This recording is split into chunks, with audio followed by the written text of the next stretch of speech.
I feel like there's something there with him and I. I feel like he needs to forgive me. I feel like a lot of times I put him in a position not physically to be harmed, but emotionally. And it was from my own brokenness that I allowed that, because at the time I didn't know anything better. And so now I want to see him thrive. I want to see him be a better man, the best man that he can be. But so I went home to my parents. I don't live with them anymore. And I just sat there. I was trembling. I forgave them both. And ever since, it's really been amazing. It's exactly as you described it. Everyone should follow your advice. Tanya, welcome to the show. You're on the air. Hello, Mr. Peterson. My name is Tanya, as you just stated. Yes. And I'm calling because when I first heard you speak, I thought I was in the Twilight Zone, because I did not know that there was anyone out there, me being an African-American woman, thinking the way that I do. And I agree with a lot of things that you say. And I had to do a lot of work on myself in order for me to get there. I had to understand a lot of things. I had to understand that I did need to forgive my parents. I had to understand just a lot. There's no one holding me back. Anything that happened to me in my life was out of bad decision making. And so I had 2 children, and for a good portion of their life, I was a single parent. And my son, I feel like he needs that. He needs to understand how to forgive me. And my question is, how do I, even if I need to, if I have to step away, I'm okay with that. I'm okay with if he never talks to me again, if it means that he'll be okay in his life. But I feel like he's very self-destructive. And I'm woman enough and person enough to own my part in that, and where I caused the disconnect and where I wasn't whole enough to even teach him anything better. And so now here we are. He's 26, brilliant guy. But I feel like there's something there with him and I. I feel like he needs to forgive me. I feel like a lot of times I put him in a position not physically to be harmed, but emotionally. And it was from my own brokenness that I allowed that, because at the time I didn't know anything better. And so now I want to see him thrive. I want to see him be a better man, the best man that he can be. But right now I feel like he's stuck in that in between. I've gone to him. We've had conversations, and he'll say, well, you know, it's not you, it's my decision making. And I understand a lot of things have to do with his decision making. But I also know that some of that thinking and decision making had a lot to do with where I took him through his life. And your question for me is what? And my question for you is,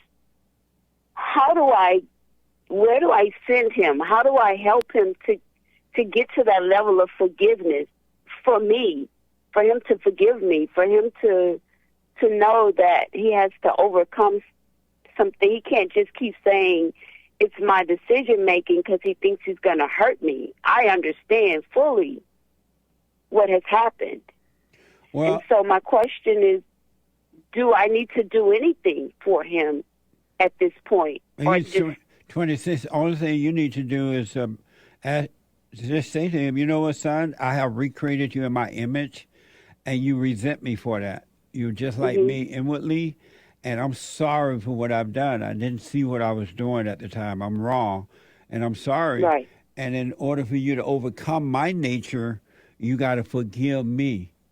I was wrong. You got to forgive me so you can be free. And then tell him to suggest to him that he should forgive his father for not protecting him from you, because his father didn't know how to deal with you. You were just like his mother. and forgive his father. That's all you can do. And if he does, because those decisions that he thinks he's making, he is not making them. The devil is making them, and he thinks he's making them, but he's not. And that's all you can do is to point him in the right way, and then stand back and let him suffer until he's ready to do that. There's nothing else you can do, because the more you try to do, you're going to push him further away from that. And I feel like that's where we are now. A lot of times I try to help him out of that guilt of part of this is my fault, so now I have to help him. But I feel like now we're beyond that. I can't help him. You can't help him at all. Matter of fact, it's evil to even try to help him, because you cannot change him as you cannot change yourself. So stop playing God and just back off from it and let him suffer. He know now that he needs to forgive. You have told him that. And he might not be ready to forgive. He may love his misery, right? And he's going to resent you if you keep imposing that on him. And that's one thing I've learned, that pain is kind of like a drug for some people. They get addicted to living in a painful state. Most people love their pain. They have identified with it, and you cannot take that false identity away from them. He's a grown man. He needs to deal with his life now on his own. And there's no, once you have admitted to him, I did this to you by imposing my will, I was wrong, then God will forgive you, and there's no reason for you to feel guilt at all. You've done what you need to do. Well, I thank you so much for that. But it's, like I said, when I first heard you, I thought, this can't be real, because people don't expect for people like us to speak and think the way that we do. Somehow we got placed in a box where we all have to think alike, and we all have to vote alike, and we all have to follow the masses like sheep. Yeah. And I've never been that person. Yeah. And so getting to where I am now. You're saying that they taught the blacks that? You're right about. Are you referring to the yes, blacks? I feel yes, as black people, you know, that has been instilled in us. Yes. And there's some white man somewhere that's stopping, like, you know, I'm 50, I'll be 54 if God allows in a few days. And no white man ever showed up in my life and stopped me from doing anything. I've held positions, I've made money, I've been what I would feel like is successful in my field, and there was never any person there holding me back. They didn't show up at the school and say, get out. Did that happen in some people's life? Sure. But it didn't happen in my life and anyone that I know. My mother's 80, and I keep asking her, when did white people hold you back? They never showed up at our house and threw us on the street and said, get out. So let's stop that whole narrative about that and be responsible for our own bad decision making. I made a lot of bad decisions in my life that wasn't financial, but it was emotional, and it affected my children, and it affected myself and my life. Did you forgive your mother? I do. I had to forgive her and my father. Did you tell them? I wasn't able to tell my father because I was born out of a one-night stand. Right. I didn't actually find the whole thing until a couple years ago.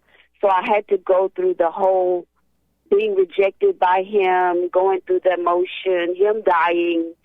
He died when I was 8, so I never would have had a chance to know him. So it was I had to go through a whole emotional thing in a matter of weeks. So did you tell your realize mother? Who he was. I did. We talked in depth about it, and you know, she's asked for my forgiveness, but it was only until I was able to know why I needed to forgive her. Right. Absolutely. That it worked.